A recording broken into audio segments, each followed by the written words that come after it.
Tá sé déanach san airach agus líanaan an solas sléifte creagacha na bórne go na chláir.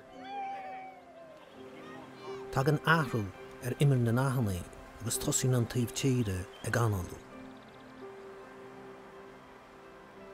Tá an bhuireann site in íorsn na héireann áit múl an talamh agus muir le chéile. Bhí na spéireann seo olmhór agus oscailte.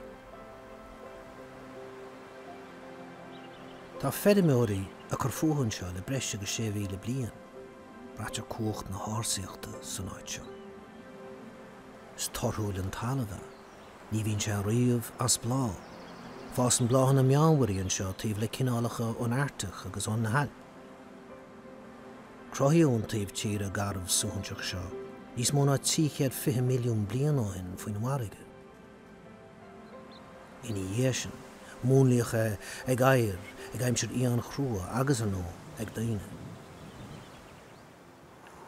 I rinne bliana seo róin, locht for scéalta agus eachtarí fad is a gona muideine ar a tíorchracht speisialta seo, agus ar locht a chuomhnathe. An pobl bórne, idir winter na háite agus iad siúd thar chlai isteach, daine a tháinig ar chóirteán is a chur fuáin, ag mealta, ag dríocht, mistéireach ag.